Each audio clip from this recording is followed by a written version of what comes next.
this semester. Okay, we are recording now. So I'll say it again, a huge thanks to the German Embassy for supporting this event and others. This fall, Campus Weeks is their initiative to bring German history, culture, language, politics to US audiences on university campuses across the US. So we were lucky enough to be selected. As you can see, their theme this year is time to act. So there's a little bit of a sense of urgency, which brings us to our topic for today.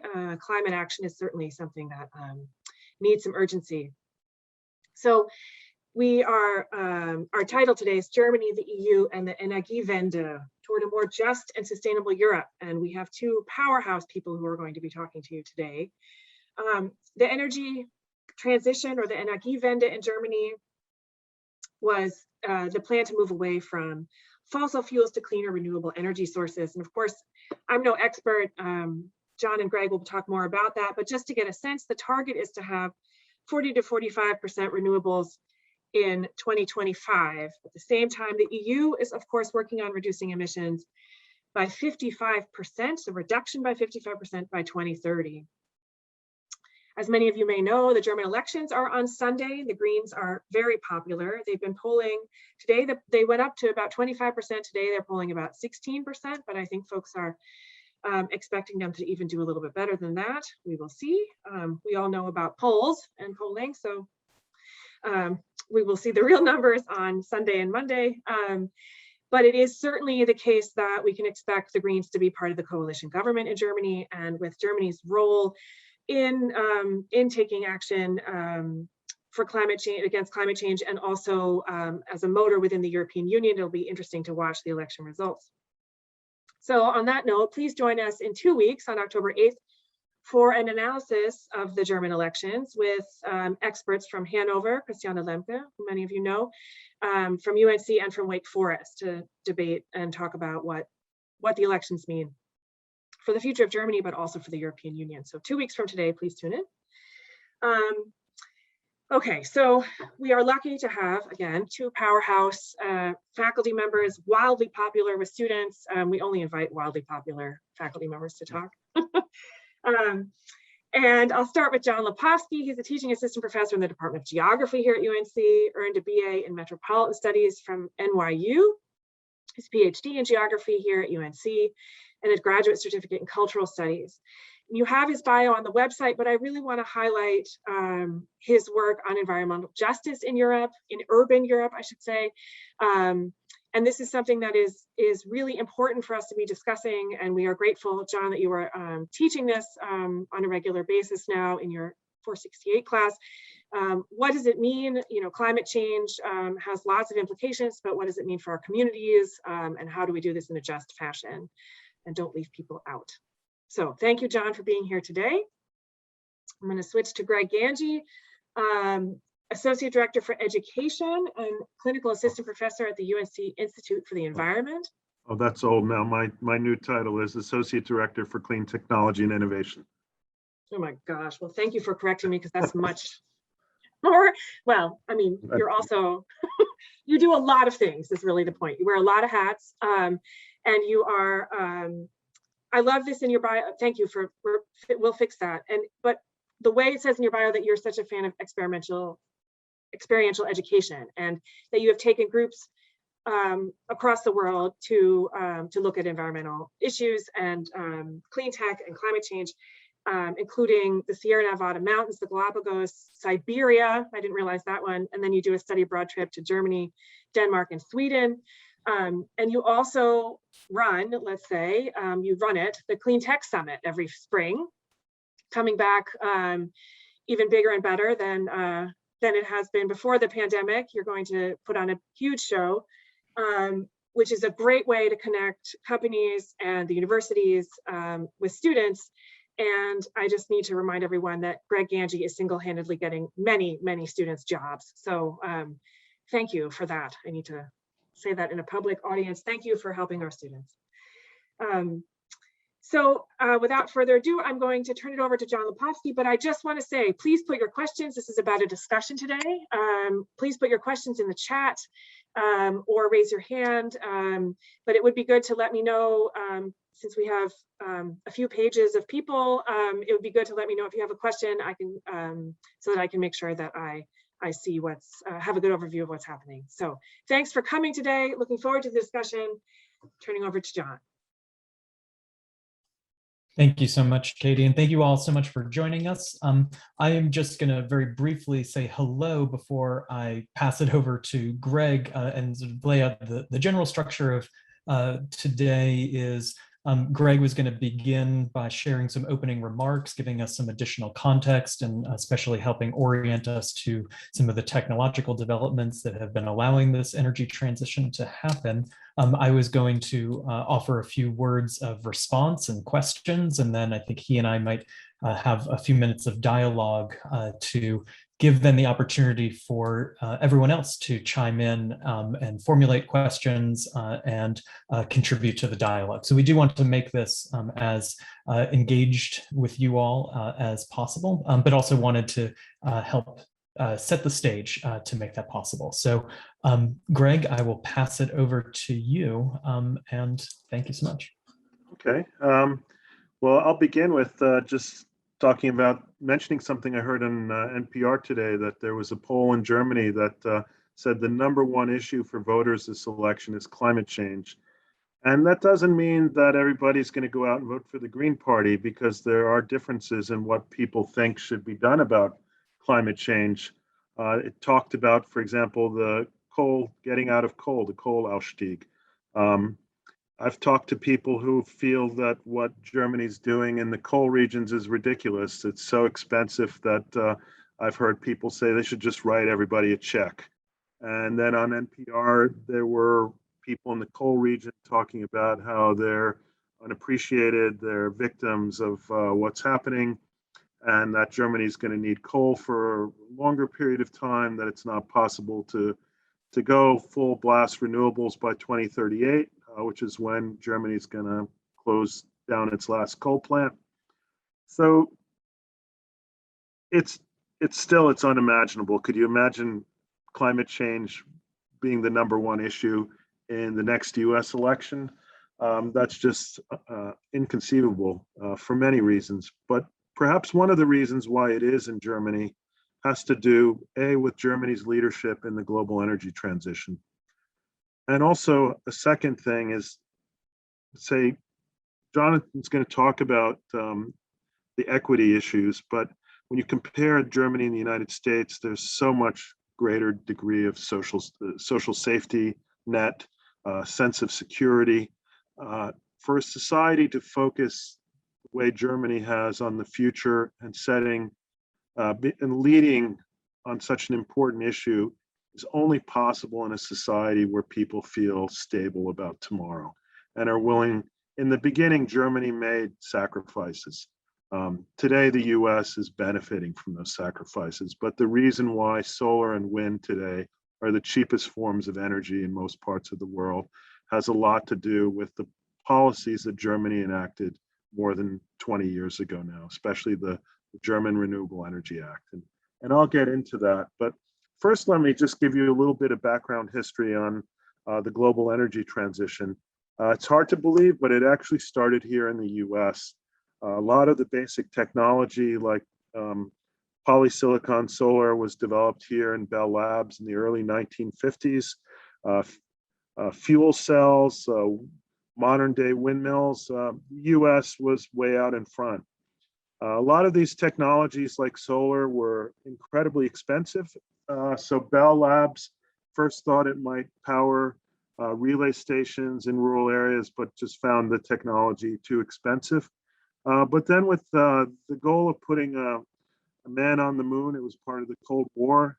We had to compete with the Soviet Union. They were winning the space race. All of these technologies, NASA became an important market for these technologies and helped them move forward. And then the United States in the 1970s, we went through 2 oil shocks, and the rest of the world, Europe did too. The first oil shock was after the Arab oil embargo following the Yom Kippur War. We supported Israel in that war. and the Arab states responded with an oil boycott. And that sent oil prices skyrocketing. And in the early 1970s, our cars got about 8 miles a gallon. We were burning oil for electricity. It caused a lot of pain in the US. It's probably the number one reason that sent us into the first of two recessions in the 1970s. And Europe responded by promoting efficiency, looking at ways to tax, for example, gasoline. If you've ever been in Europe and bought gasoline, it's one global market, but the reason why it costs almost triple what it does here is because of taxes. Later in the decade, we had the creation of OPEC, where big oil producing nations tried to maximize their profit by keeping supply low.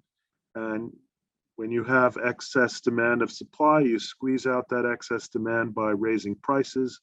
That sent the US and the global economy back into recession. In Germany at the time, and in a lot of the world, they had a saying that when the US economy catches a cold, the rest of the world gets the flu.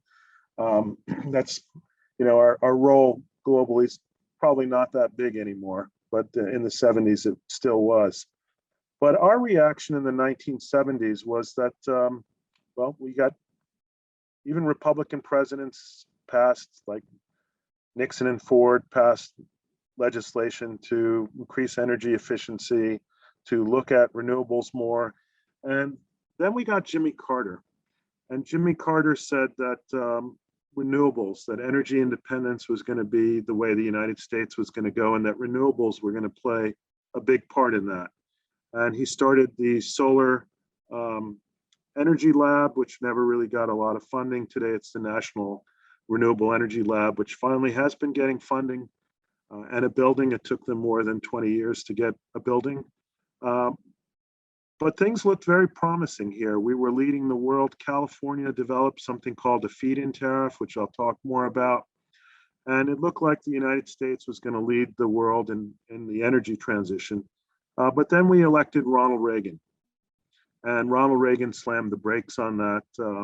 In the first month of office, one of the things he did was take down the solar panels from the White House that Jimmy Carter had put there. And Reagan's message was, we didn't have an energy problem. We had a supply problem. We just needed to encourage companies to drill everywhere and mine, and we could get our way out of this problem via a supply approach.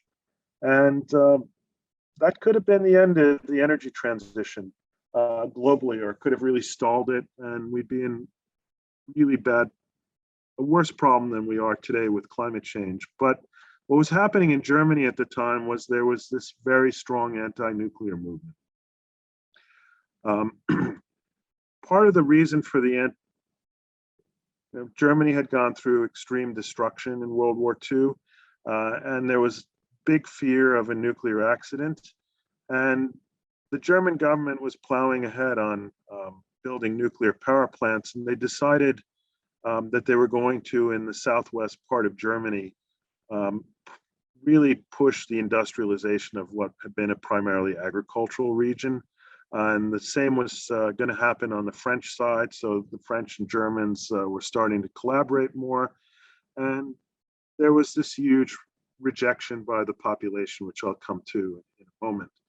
But in terms of the anti-nuclear fervor, it was also fueled by a decision on the part of the United States to move away from what was called mutually assured destruction, or MAD. It was the idea that we would never fight a nuclear war with the Soviet Union, because as long as our deterrent was strong enough, both sides would end up destroyed. In the 70s, and then when Ronald Reagan became president, we started to put aside MAD with the idea that we could actually fight a tactical nuclear war. The logic was that the Soviet Union had such high level of conventional superiority in Central Europe that if there was a conventional war, they would just overrun our defenses in Germany. And so the only way to keep them at bay would be to use these short-range tactical nuclear missiles. And Germans started to think about that and say, hey, you're talking about blowing nuclear bombs up next to where I live. We don't like this. So This created an anti-nuclear movement to the degree which is really hard to imagine. The passion was incredibly high. As we tried to move missiles around the country, people would try to block the movement by standing in the way of trains.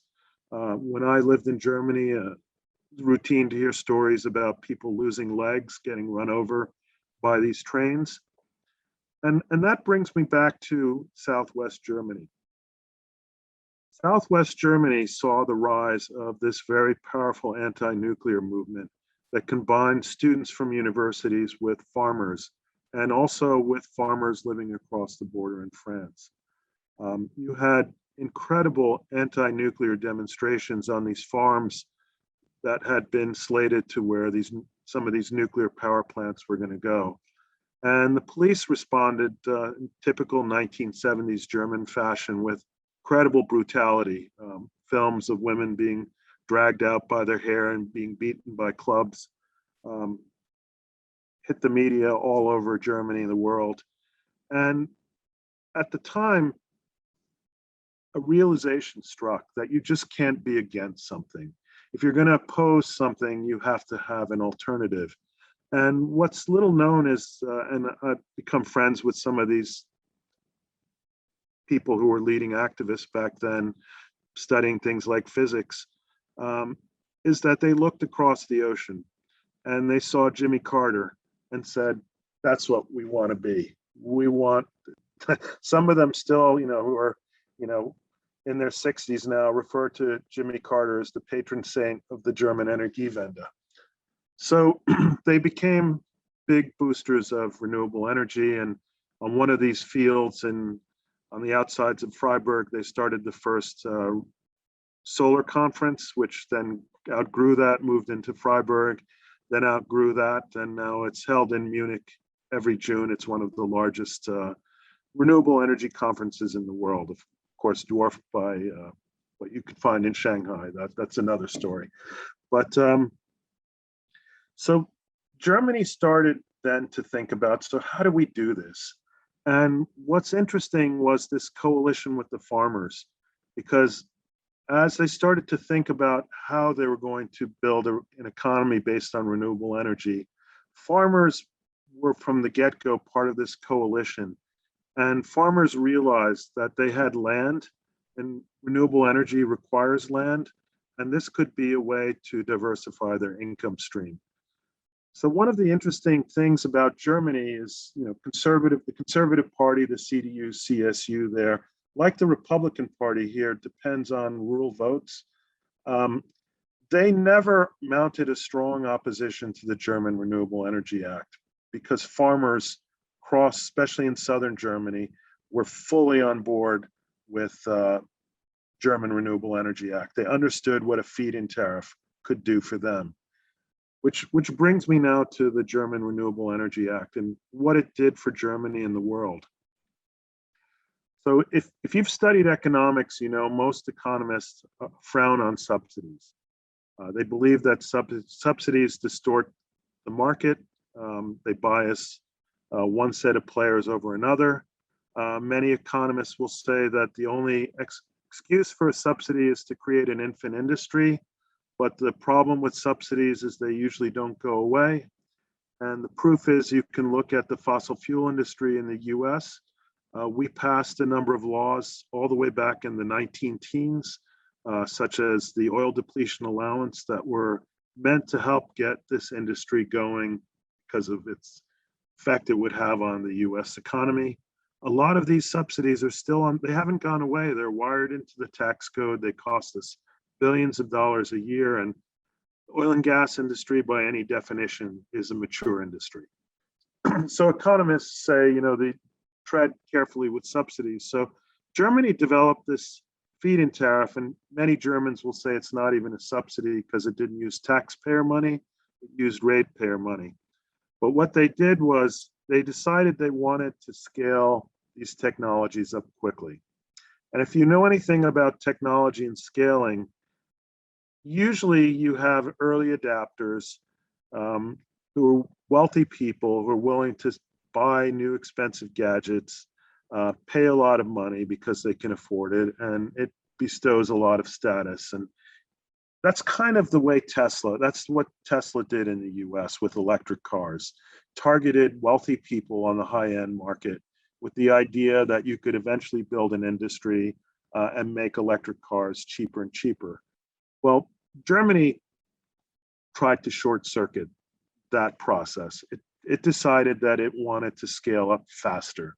So what it did was it offered people fixed price, and it offered early adapters an incentive that the price would go down over time. Well, first let me say the price was guaranteed for 20 years. So if you jumped on in 2000, you knew you were going to get the price for producing that energy until your contract expired. But over time, if you waited, you delayed, you knew that the price would be less generous. You would still get your 20-year guarantee, but it would be at a lower price. And the logic behind that was that as the technology scaled, because it's an industrial process, it would get cheaper and cheaper over time. So the price that you would need to offer people would be less till you would basically get to a market rate, and then you would just would compete on the open market. And this policy worked remarkably well. People dived into this, farmers, but also even students. Students have a lot more money there than here because they don't pay tuition, often have generous support from the government for their food and lodging. And one of the things that allowed so many people, even students, to get in the game is there's a lot higher level of social capital in Germany. In Germany, co-ops are huge. There are even large co-op banks. And the way a lot of people got involved early on was by forming co-ops. Students would buy a share in a farmer's wind project. If you've ever, I've spent time as an exchange student in a German small town, and usually the farmers get together in a bar over schnapps and beer. In northern Germany and southern Germany, it might just be beer, and they'll talk about say bad things about people in the next town, and say something like, those clowns put up a windmill and they're making a lot of money. And the next thing you know, a bunch of guys would decide that they were going to do the same and would promise $500, $1,000. They'd create a co-op, and people could buy shares in those co-ops.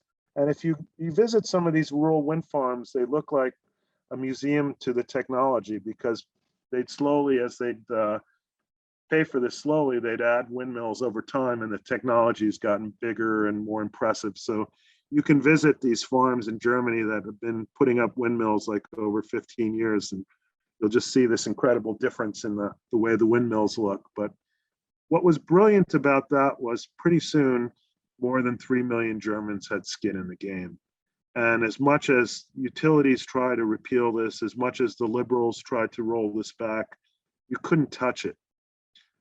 It just had too much public support. Now, and here's a cautionary tale. So other countries copied the German feed-in tariff. At one point, over 30 countries had something that looked similar to Germany. Sometimes it didn't work so well, like in the case of Spain, which didn't put it on ratepayers, but put it on taxpayers. So when the global economy exploded in 2008, Spain actually reneged on these 20-year promises, and farmers and small participants got burned badly by that. But basically, by other countries copying this, it started to create huge scaling. Prices started to fall. I mean, today, prices compared to 1980, when Jimmy Carter left office, we're talking about a fraction of 1% of what a solar panel used to cost. Just kept seeing these incredible, so there's Moore's law for computers, there's Swanson's law for solar panels. But what happened as the price was going down was that China looked at what was happening in Europe and thought this is an important new industry for the future and that we need to dominate it. And China did dominate it. And you can talk about what went wrong for Germany.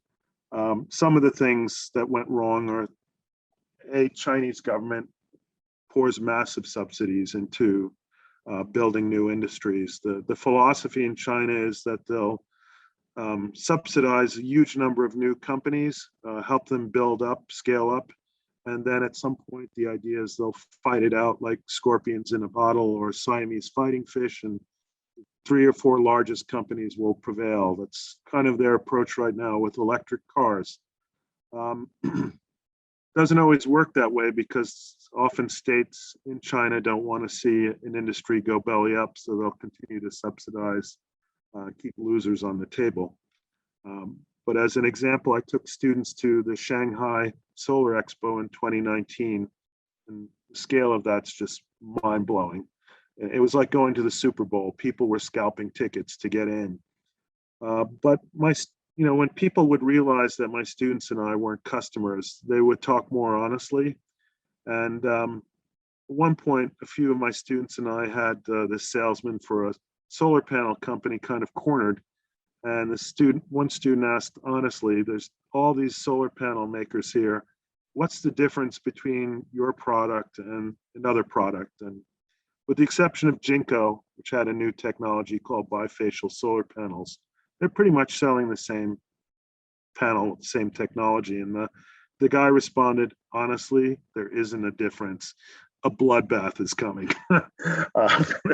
In a few years, not many of us are going to be standing.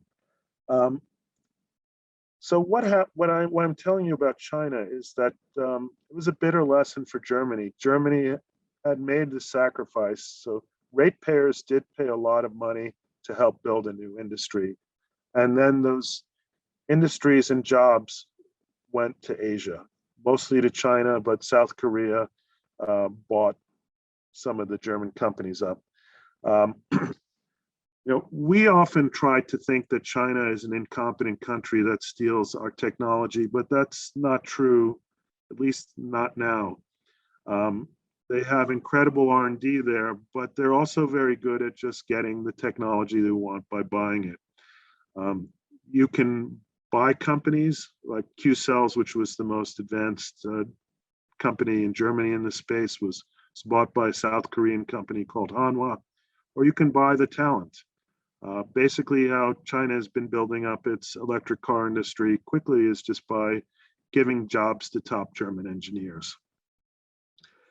And so now,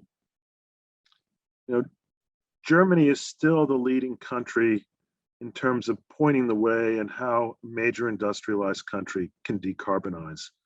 But now it feels like it's fighting this battle with China. And as it develops the next wave of technologies, it's trying to make sure this isn't to the benefit of China. So there's this really interesting battle going on between Germany and China. And Germany, through its policies, is really still leading the way. So solar and wind now are incredibly cheap all over the world. We live in a global marketplace. In the US, we're making it artificially expensive by putting all these tariffs on things like Chinese solar panels and polysilicon. So we're spending now probably twice what the global rate is for solar panels, which is going to make Biden's effort to decarbonize the economy very difficult. But there are new pieces that are needed to the energy transition. So wind and solar are intermittent, which means the sun isn't always shining and the wind isn't always blowing. So Asia led the way in developing batteries for not only cars, but to store electricity. But the problem with batteries is they're good for 2 to 4 hours. So it can be great. Like if you're California, California's had this duck curve problem where there's all this solar energy, which is displacing fossil fuels during the daytime. But then people come home in the early evening when the sun is going down, they're turning on all their electric gadgets, and utilities have to turn on fossil fuel plants, and that's expensive and dirty because you can't rely on solar anymore. By combining that with the batteries now, you can get past that duck curve. But batteries aren't a long-term solution. What the energy transition needs now is long-term seasonal storage. It also needs ways to decarbonize industries that can't be electrified. So global slogan for the energy transition is electrify everything, because you can produce energy now that's 100% green. Problem is you can't electrify everything. You can electrify processes like steel production.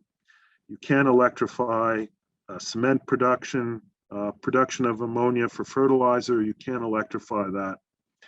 But you can, there is a solution now, which Germany and Europe are really pushing fast on, but so is China. It's called green hydrogen and PTX fuels. Green hydrogen can be made with the surplus renewable energy. So again, part of the problem with renewables, they're intermittent and the wind isn't always blowing in a certain location. So what that leads you to is an overbuilding of production. And at times you have way too much wind or solar coming on the grid.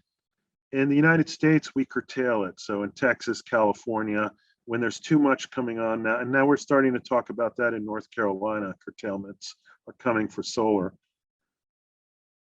Instead of curtailing that energy, you can use it to drive electrolyzers to produce green hydrogen. So green hydrogen is expensive to produce because it requires a lot of energy. But if that energy is otherwise going to be wasted, it's a very different perspective.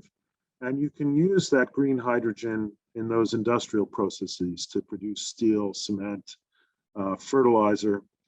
And then it also gets into the next area, which are you can produce PTX fuels with them. Those include things like ammonia, methanol. So another area that we can electrify is area of transportation that involves really heavy vehicles like airplanes, ships, 18-wheelers.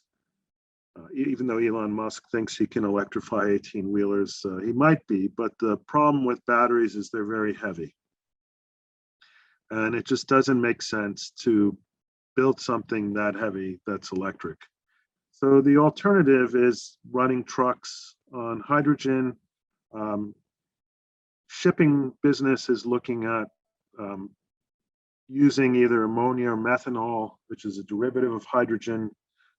In Germany, it's not, industry is getting first priority for green hydrogen, but they're also looking at producing renewable natural gas from hydrogen. So you can take CO2, you can combine it with hydrogen and make methane.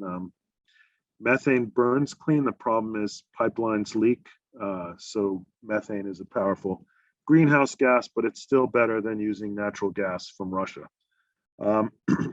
So this is where the energy transition is going now. And for Germany now, it's become this interesting battle with China on two fronts, the green hydrogen front and the PTX fuel front, and electric cars. If you talk to Germans, they have lost a lot of industry to China in the past 10, 20 years, but to lose the car industry would be a fatal blow to their economy. They're starting to figure out how to make sure top engineers don't go off to China. They're starting to make the investments they need that Asia made early on to jump into the electric car business. It's one area that Germany was late to were batteries and electric cars, and in part probably because of the power of the existing car companies were a little slow to embrace change. But it's a really interesting fight that's going on right now. And I guess the only unfortunate part of the story is the global energy transition is not being written in the United States. It's being written in Germany and China. Germany has very strong policies that are now promoting green hydrogen PTX fuels. Their Fraunhofer institutes that focus on energy. I know some people there. The government has sent a signal that you're going full blast on green hydrogen and PTX fuels. So German science has been given the marching orders that this is, drop anything else you're doing. This is, if you're in this space, this is where you need to be focused. In the clean energy space, this is where we need your effort right now. So that was a very quick and dirty story about the global energy transition and really the vital role that Germany has played. Those feed-in tariffs cost people money. And then Jonathan could add in from a social justice perspective. But the theory is that because there's a strong social safety net in Germany, most people shrugged off that cost as a cost of a couple of beers a year to pay for the renewable energy that came on the grid during the first decade or so. I couldn't see people in the US shrugging that off. Germany no longer has a feed-in tariff for solar and wind because it did what it was supposed to do. It made them incredibly cheap. And I do want to point out an irony, just because I heard it on Fox News one time.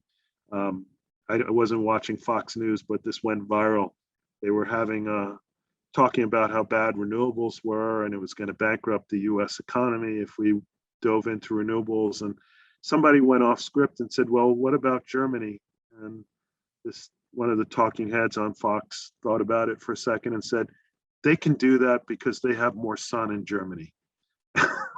And it went viral as people made maps and pointed out the only place worse in the US or as bad as Germany for solar, or a little sliver on the state of Washington, west of the Cascade Mountains in Alaska.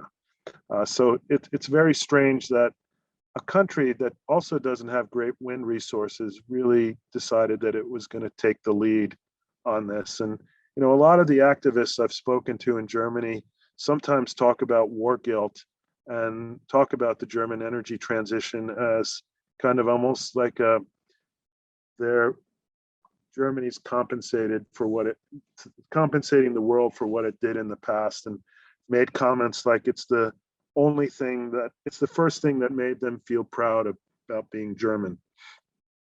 But I do want to something I should have said before I wrapped up is the nuclear part. The strength of the anti-nuclear sentiment that persists in Germany led to one big mistake, and that was getting out of nuclear before coal. If they were thinking about this logically, how to proceed with the energy transition, they would have shut down the coal plants first and kept the nuclear plants going. But in some ways, this has made things more interesting. It's forced Germany to come up with new technology solutions faster than would have been needed. And that technology, of course, then spills out across the world. Well, be happy to answer questions during the Q&A period. Thank you so much, Greg. That was fantastic. And I really appreciate how you not just clarify for us the technological innovations that make this transition possible, but also how those technological innovations only meaningfully exist within a political and social context. So I wanted to add a few points and actually maybe raise more questions than provide answers. And then maybe, Greg, you could respond as appropriate, and then we can, in our remaining time, turn it over to the Q&A. And I also, in responding to what you're saying, Greg, I really appreciate how you identify the central role of the anti-nuclear movement as part of the political context in which this transition happens. And as I understand it, part of that that potential mistake, and I think you're not alone to say that it was a mistake to transition away from nuclear first as opposed to coal, is not only driven by that powerful movement, but also then the disaster in Japan that really sort of seals the deal and really sort of gives that political moment the potency, which has all of then these cascading effects, especially as you note, the impact on the coal regions. And as some have noted, one of the unintended consequences of this transition and the ways in which, even though those are not totally thought of as subsidies, and the ways in which the German government thoughtfully built in forms of protections for those workers to survive the transition, there is also, I think, an interesting reality of the rise of right-wing politics in those coal regions, leading to a sense of, maybe in ways parallel to the United States, a sense that people had been abandoned by this particular economic transition, that the power of the left and the Green Party had become too much, and that people were feeling isolated despite all of the buy-in that you had noted, giving rise then to the opportunities for more nationalist politics to emerge, more conservative politics to emerge, having then some unintended consequences. So in raising a couple of questions and perhaps highlighting a couple of points, I think that with what I'd like to do is sort of just create that space to, always think about how these transitions aren't just technological, but ultimately are political, and that all of this has to be understood from with the political ramifications. And in doing so, therefore, it's always about the political power and who has political power, who has the capacity to shape the context, and which then leads into the questions of justice, and in this case, environmental justice. That even with the incredible innovations that Germany has been able to bring, not only to the German people, but to the world, the leadership, there is also a lot of questions about the unevenness of that impact, and yet then opportunities, especially as the transition over the last 20 years has so intensely focused on transitioning the electrical grid, transitioning electrical production, and not as much on providing heat, in particular in municipal areas.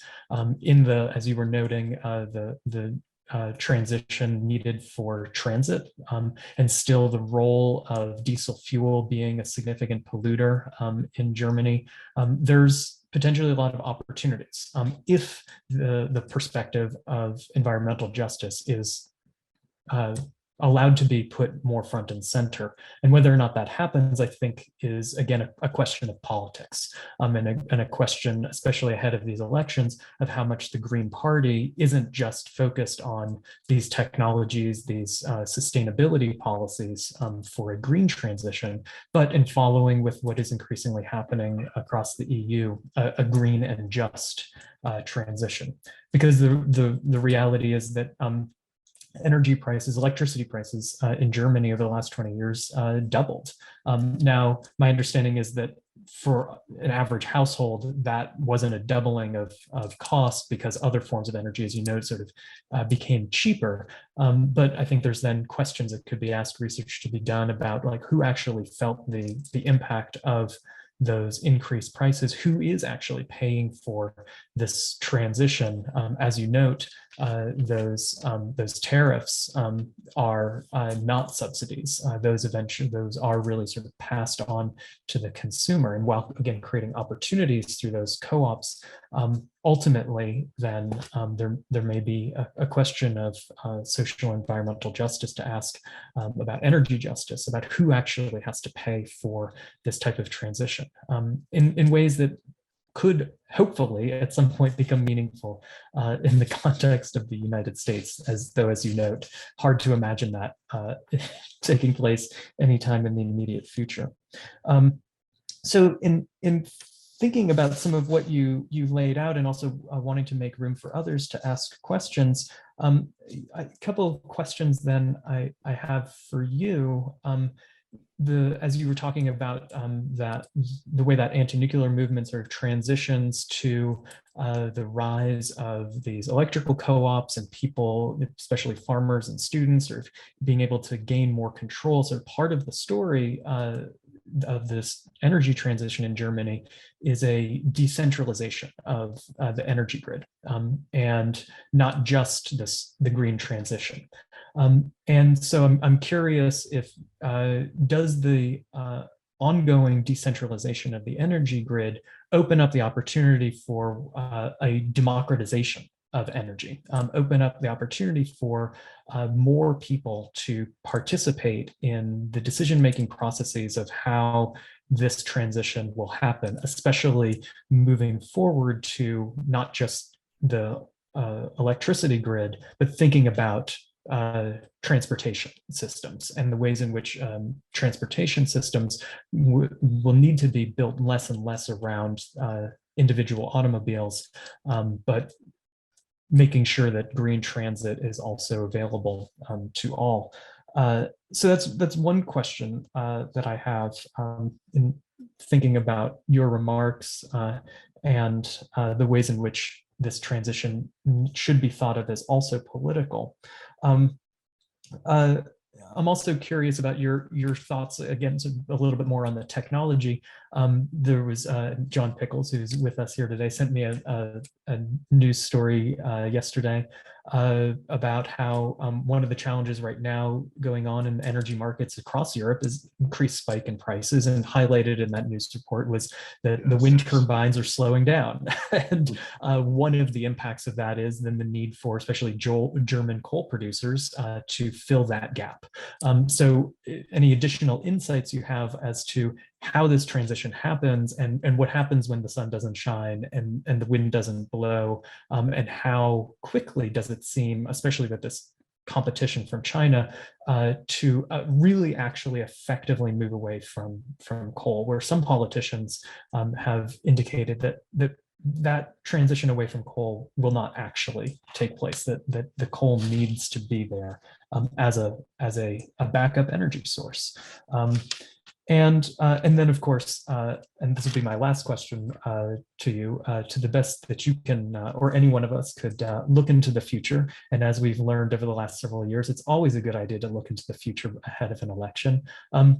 What do you think will happen after these elections? You know, while this energy transition is really something that has been going on for decades, there are some who really associate it with Angela Merkel's policies and think of this as a recent manifestation of German politics. Do you think that this transition continues, expands, increases, or do you think that this election is a watershed moment for this particular transition? So with that, I will mute myself, and you can take all of those, and then we'll open it up for broader questions. Well, maybe take the last one first. We'll have to see what happens in the election. You know, up until, you know, the rise of the far right, proponents of the German energy transition have always seen the FDP, the liberals, as their foes.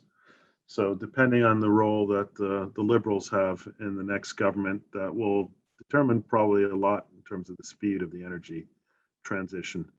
You brought up the rise of the far right in these coal regions.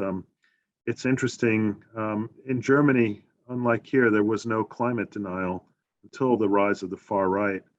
And it makes me wonder, what we've seen in Germany is on a much smaller scale, some of the denial of science that we see here, and how climate denial, it almost seems like a gateway into a fantasy world.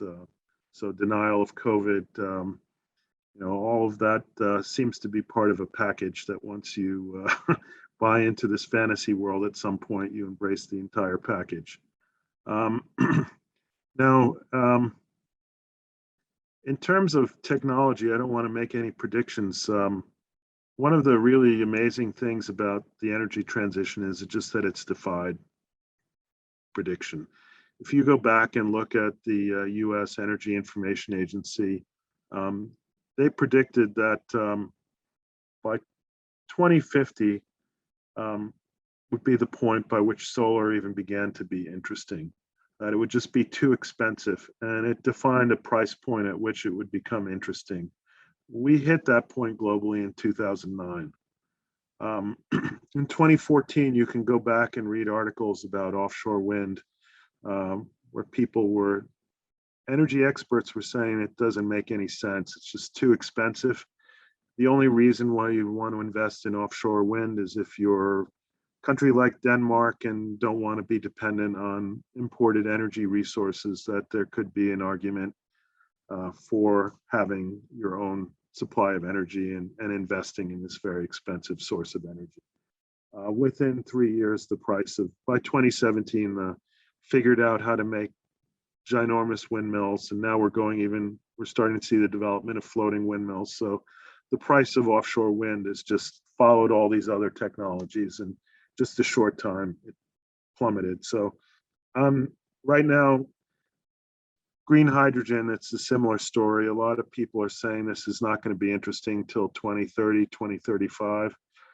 It wouldn't surprise me and I've heard stories already about China and some prices coming out of China that in 5 years, that this is especially for industry, very interesting, that you're going to see the rise of green steel in about 5 years. And you're already hearing companies like Mercedes talking about integrating green steel into their cars in 2025. And, I predict that most car companies probably by 2035 will only be using green steel or green aluminum. So things are moving.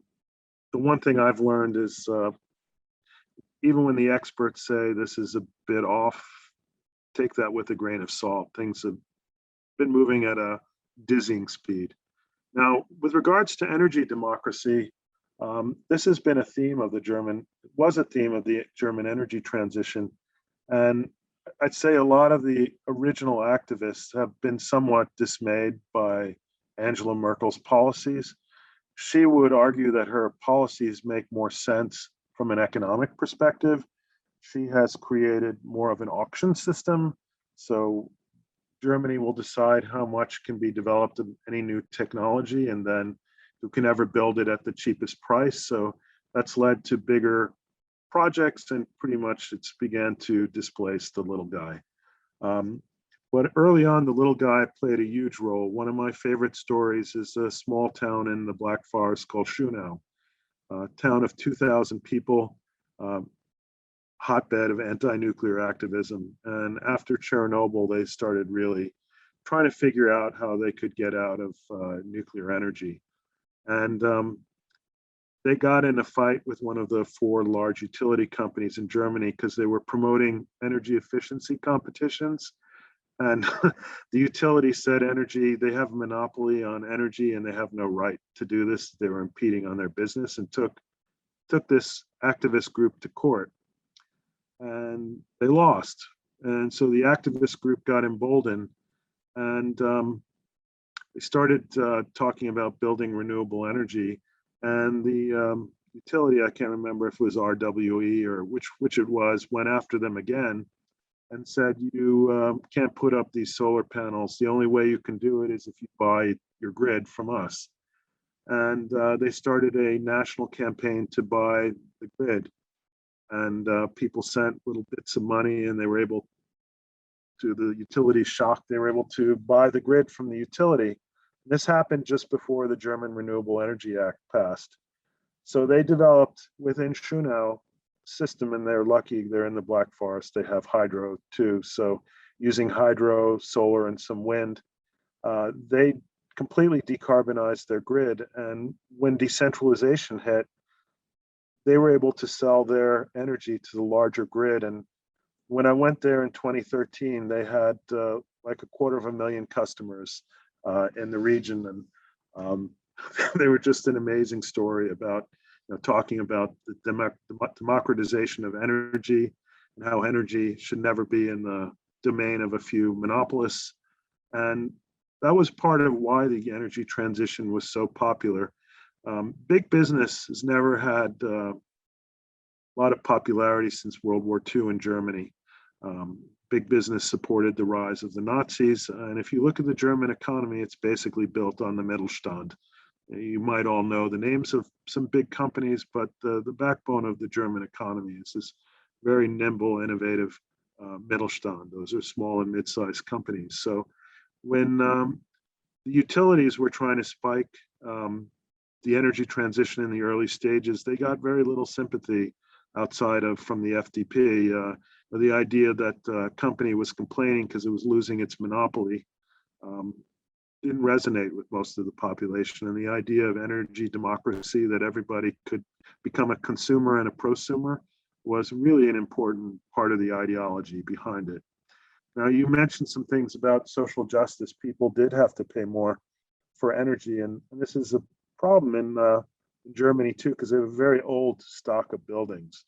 A lot of buildings were fixed up after World War II or were built hastily in the 1950s. So how do you deal with this? And at least some areas have done a good job of weatherizing even housing where very low income people live. They've done a good job of developing technologies that allow you to weatherize buildings, whether it's been done to the extent necessary. I'm not taking a good look at this, but I know at least in many places, lots of buildings, especially where low-income people live, got pretty good makeovers. So unlike the US, where we would tend to throw low-income people under the bus, I don't know if they did enough, but it seemed at least that this was a policy priority at the national and also at local levels. But Don, you would know more about that than I do. Impressed with some of the technologies that I did see, like fake brick, which was really like deeply insulating stuff that could just be glued onto buildings. And there was a lot of work in this area, but it is a problem. They have a very old stock of buildings, and it's much easier to build something new that's energy efficient, well insulated, than it is to go back and take an old building. And that presents also a problem for the energy transition. A lot of these buildings use gas. So that's why Germany has been looking at these renewable natural gas. So it's going to be really difficult to go in and change heating systems, change how water is heated, change how people cook. So what you put in the pipeline there is is always going to be a big question, and how to put something clean and affordable in the pipeline is a topic they've been wrestling with for a while. But for now, it looks like renewable natural gas is being pushed off for a while as PTX fuels for industry and transportation get priority.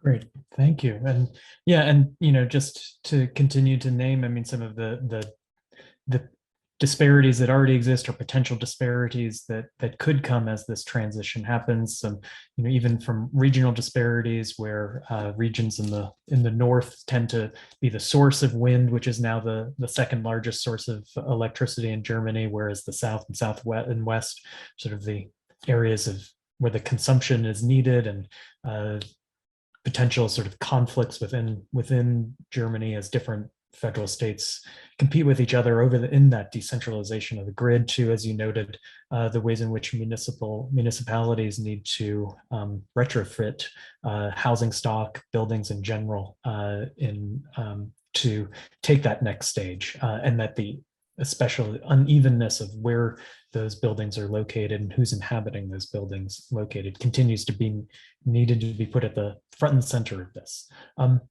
It's already 1 o'clock. Can I quickly add one thing? Sure, go ahead. You mentioned something important, the divide between north and south. There's a lot of industry in the south, but the wind is in the north. And while most Germans support the energy transition, they don't support high voltage transmission lines going near their house. So one big struggle in Germany has been building these new transmission lines that are needed to bring those wind electrons from the north to the industry in the south. So we wanted to make sure that we did have time for questions. It's already 1 o'clock, and I think we can go until about 1:30 if questions come in. We already have a whole bunch of questions from Sarah in the chat.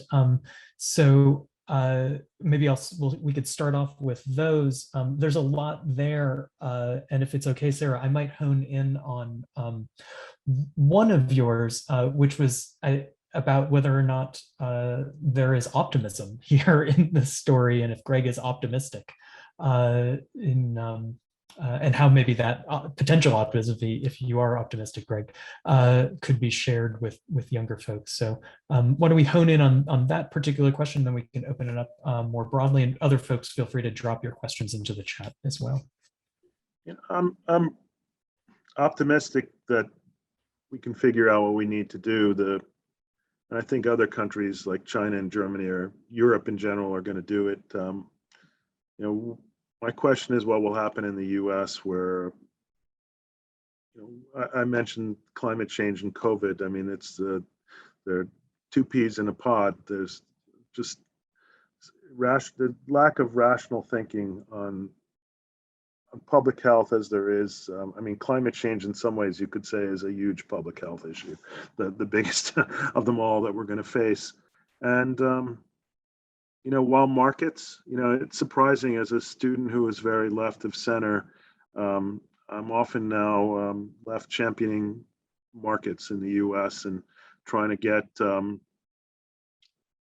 see more deregulation, because now with renewables being the cheapest game out there, ironically, I remember debates 20 years ago when conservatives who were pro-market would just say, we don't like this subsidized renewables. They can only survive on subsidies. They're bad for the economy. And now things have flipped around. If you paid attention to things like in Ohio, the state of Ohio passed subsidies to keep the coal plants open. So the politics is just, even my own life has kind of spun around. Now I'm championing free markets in energy because it's the best we can do in the US. If we allow competition. So I'll give you one example. If Biden can succeed spending a little money on connecting the eastern and western grid in this country, he'll put coal out of business east of the Mississippi. It will just open up the Great Plains to wind development, and you'll just see.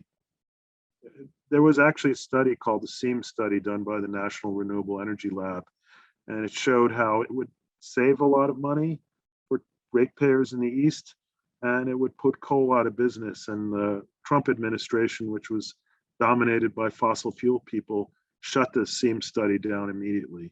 A lot of those scientists now work in the private sector. So it wouldn't take much of an investment just to build those seams between the eastern and western grid. And take the Southeast. There was a study last year of what would happen if we formed a regional transmission authority. And a regional transmission authority, what it would do is it would take the control of the transmission wires away from companies like Duke. And it would have an independent grid operator that would probably just use price as a way to decide what's coming on the grid. The consultant studies showed that if you did that between 2025 and 2040, the Southeast would save, and this number I'm estimating, I don't have it memorized exactly, but it was in the $250 to $400 billion range. And it would basically decarbonize at 3 times the rate that utilities in the Southeast are promising right now. So in the US, where at least at the federal level, where things are really dysfunctional, surprisingly, the greatest room for optimism is global markets are being built outside the US. And if we just can get some of these structures that stop us from benefiting from these cheap prices out of we can get rid of them, like break up some of the power of these monopolies, we'll decarbonize a lot quicker. And also from a social justice perspective, you'll get competition, maybe initially until the competition is there, can lead to higher prices like it did initially in Texas, but then it leads to lower prices, and it leads to energy developers investing in clean energy rather than natural gas. And in North Carolina, the plan right now is to go with a lot of new natural gas. And if you took control of the wires away from Duke, that plan would die tomorrow. We have another question in the chat. Can you say more about wind energy on land? Many companies complain most about the bureaucracy, the fact that it takes many years to get a new location approved. What could be a solution? Do you have thoughts on that, Greg? It's not just wind, it's solar, and it's in red counties, like in Virginia. Virginia has very aggressive goals that they're not going to be able to meet because so many of these counties that are controlled by conservative county commissioners are putting up all these hurdles and blocks.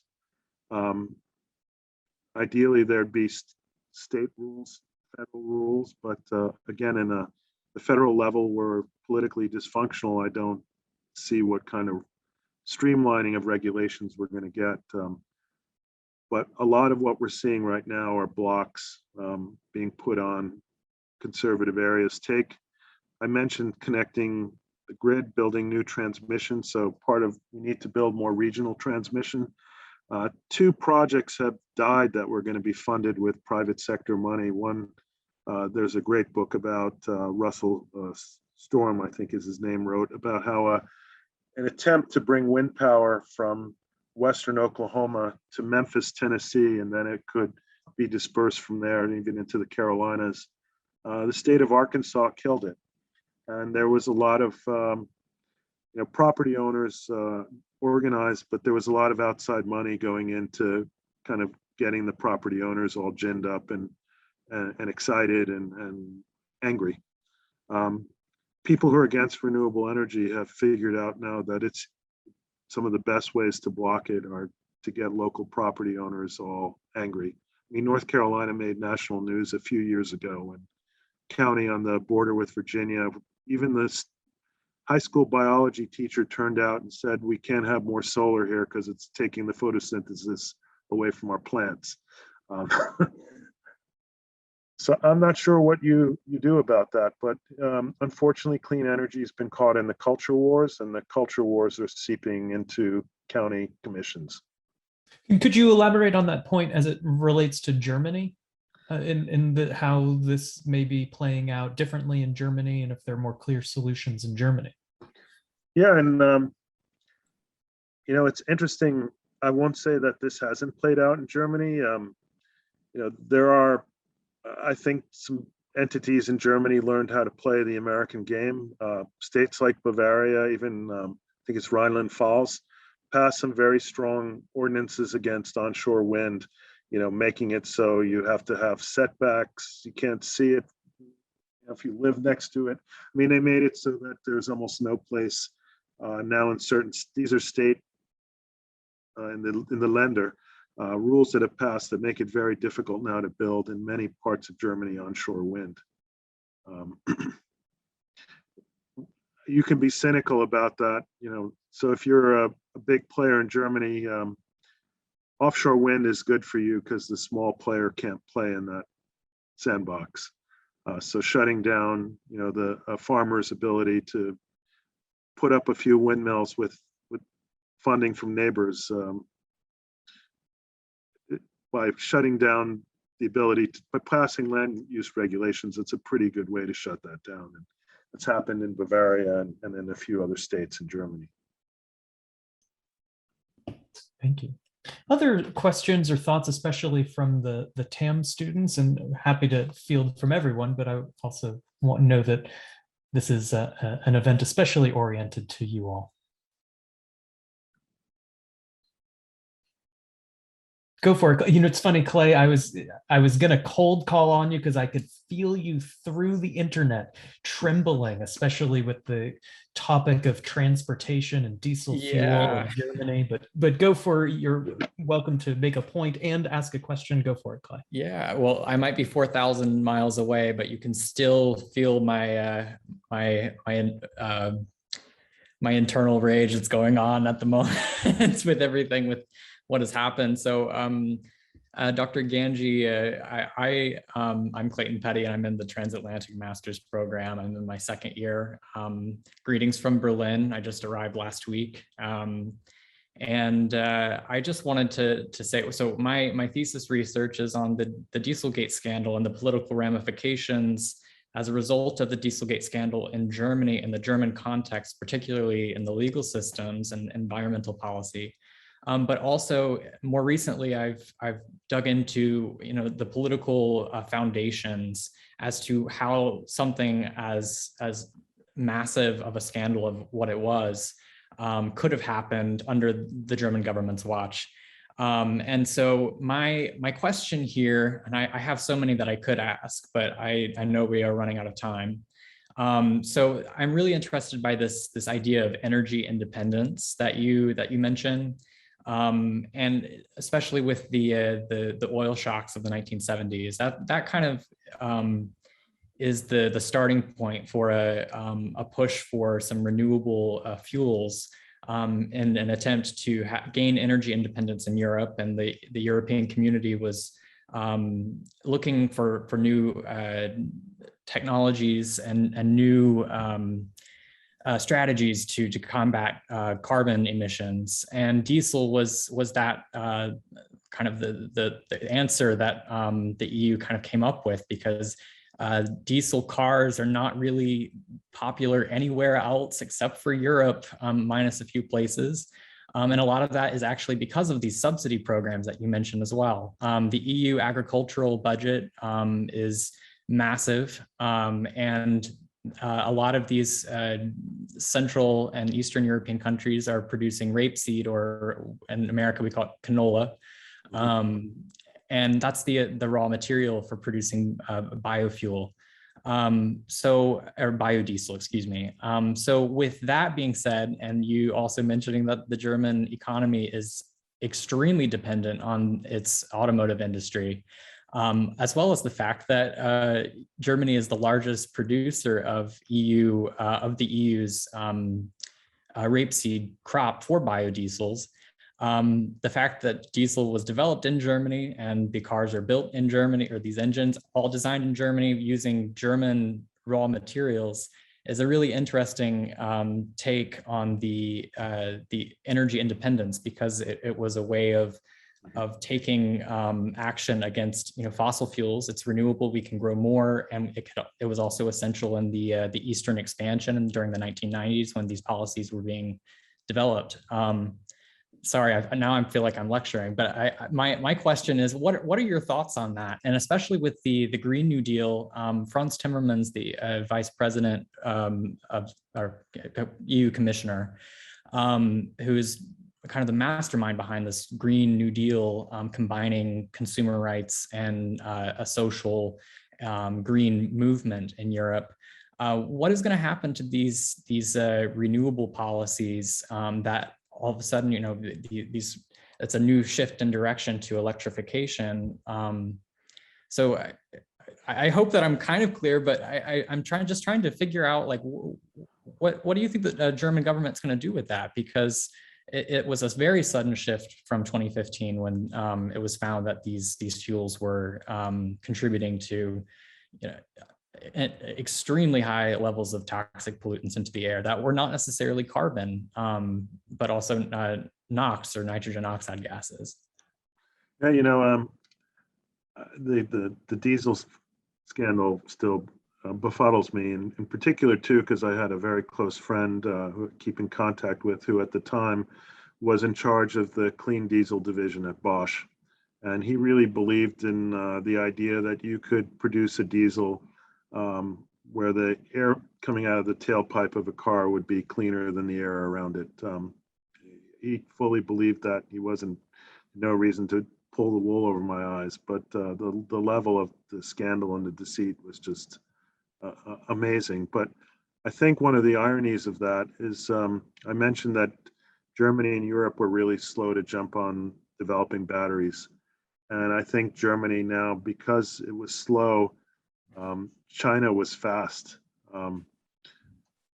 What I've seen in China is impressive on the electric mobility front, and Germany's playing catch up now. It's not a great place to be when you're competing with China, because in the past, when I visited German companies, they would talk about having a few-year lead on Chinese companies and having to spend a lot on R&D to keep up. But now, essentially playing catch up. I don't think, for example, battery quality, BMW, for example, has anything that matches what the Chinese have, like BYD batteries. So that's a cautionary tale that you try and beat back progress, you're going to pay a price in the global market. It'd be nice if the US would learn that lesson. Now, what to do about biodiesel? 10 years ago, it looked like biodiesel was going to be really an important part of the solution for heavy-based transportation. I don't know. My feeling right now is it's probably not, that a lot of money has been spent on biodiesel crops, and part of it is also it gives, again, it's a lifeline to farmers in certain regions, whether it's Europe or United States. But if I had to read the tea leaves now, the things we're trying to use biodiesel for, probably PTX fuels are going to take that place. But politics are complicated and messy. You've got a lot of agricultural regions, and sometimes a policy might not be rational in itself until you look under the hood and see, how the politics played out behind it. And I have a feeling that, as you mentioned, agricultural politics are pushing Europe in a certain direction. For sure. Yeah, and I think it's probably worth saying too, the parts of Germany that are producing the most of this are the most agricultural. So the regions that Former are East Germany. Exactly. So former East Germany, which is really interesting because it used to be in under a satellite Soviet regime. It was a communist state. So you have these mass these large scale farms that are geared towards mass production. And then you have the people who came in afterwards when they would privatize these areas, who could afford it? The people who had power beforehand. And it's funny too, or not funny, but just interesting, thought-provoking. It's kind of where my research comes in. Like the areas that these crops come from is somewhere where the AfD has a much larger presence in voters have a lot more.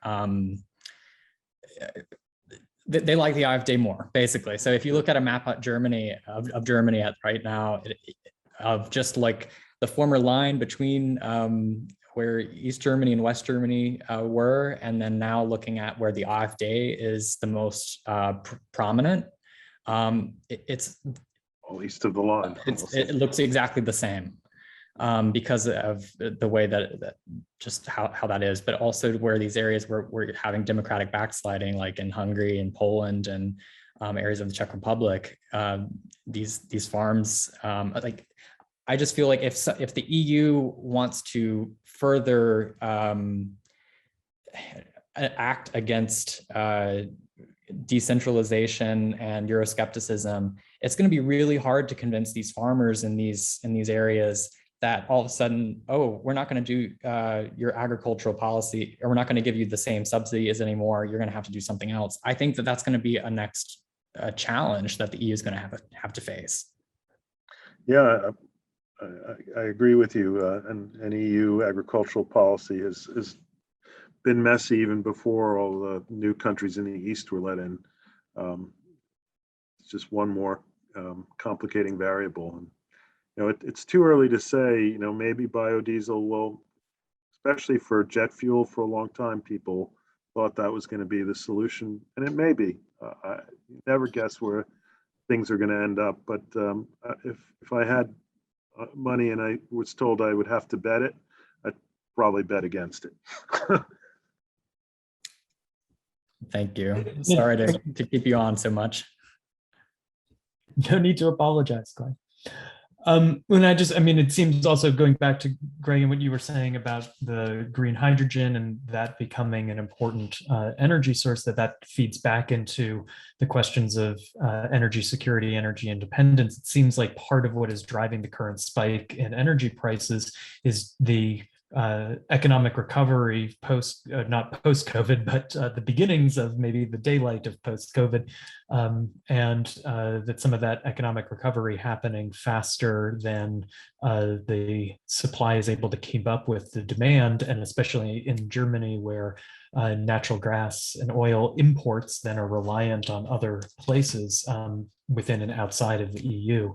But it does seem like, thinking about the multiple scales at which this transition is taking place, there's the EU level of the Green Deal, and then there's the national politics of Germany. But as you know, only goes so far as what can actually happen at a much more regional and local scale, as you recognize again that these transitions take place not just because of the technology that's available and who controls that technology, but who can control the story of this transition, who can control the impacts on different people, and the reality that the agricultural sector in particular regions, or the coal miners, may have a political power here to determine more forcefully than the technology itself. We have another interesting thing. You mentioned gas, and I didn't jump on that before, is the kind of looking at, to the extent that Germany succeeds, what is it going to do to Russia? and what will happen to the power of people around Putin when they lose oil and gas. As an, it's not going to go away, but as their power to A, the money that comes from it, but two, their power to bully neighbors with their gas supply goes away. It's going to create a really interesting and changed dynamic between Russia and Europe, the rest of Europe. There is another question in the chat, and this might be the one that we need to close on, but it has to do actually with Texas, not Germany, though perhaps you could draw a connection between the two, or Texas and Europe as a whole. So the question is, are there lessons to be learned from the contradictions within Texas's energy politics and policies, some of which came to very clear light last winter in the devastation of the electrical grid last winter, leaving many people without power in what appears to be a pretty energy-rich location. And obviously the huge investment in fossil fuels there. So if you wouldn't mind speaking to what lessons can we pull out of that, and maybe even to cycle back to that very first question from Sarah, do any of those lessons lead us to a more optimistic vision of the future to come? Okay, this is a little bleak, at least, but first of all, Texas has often been misinterpreted what happened this winter by the right and the left. It wasn't that deregulation is bad. The lesson to pull out of that isn't that deregulation is bad. It's simply that deregulation requires guardrails. And Texas tried to get the cheapest energy possible, so it didn't require backup supply. It didn't require weatherization. If it had just done those simple things, what happened wouldn't have happened. And then there's this peculiar thing about Texas and threatening to succeed, but Texas, there are three grids in the United States. I talked about the Eastern and Western grid. The third grid is the Texas grid, which covers most of Texas. They don't want to be connected to the rest of the country because they don't want the federal government poking its nose in their energy business. But if they had been connected to the Eastern and Western grid, they could have imported electricity. They did a bunch of stupid things, but so the danger of Texan is how the lessons are being interpreted. As I mentioned, deregulation would be a good thing. Taking control away of the transmission wires away from the Duke Energies of the world would be a good thing. But on the right, the interpretation is more damaging. I have connections even in the Republican delegation, and my sane Republican friends in Raleigh tell me the interpretation that has kind of taken over of Texas is that renewables were responsible for what happened in Texas, and that renewables caused instability in the grid, and that North Carolina's focus should be on making the grid more resilient, and that's code for making it more difficult to put renewables on the grid in North Carolina. And that interpretation, as wrong as it is about Texas, it's interesting, the governor of Texas gave two speeches when this happened within like an hour. One was a kind of realistic assessment, and then he went on Fox News and blamed renewables. And the data has shown it was mostly the problem of natural gas and just the fact that the natural gas system wasn't weatherized and it just froze and shut down. So the bulk of the blame was there. But that's not what ideologues have taken away from this. They took away his second speech, that wind and solar were to blame. And in deep red states, legislators now are using this as an excuse to really slow the adoption of clean energy. So in that regard, that doesn't make me optimistic. Hearing some of the debates that have gone on around energy in the legislature this summer, Texas has really poisoned the debate.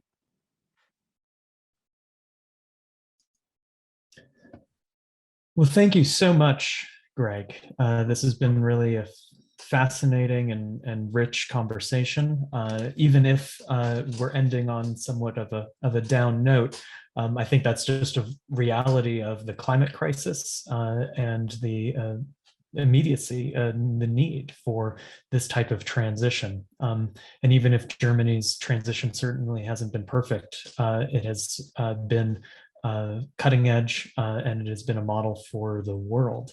And my hope is that it could become even more of a just transition as well.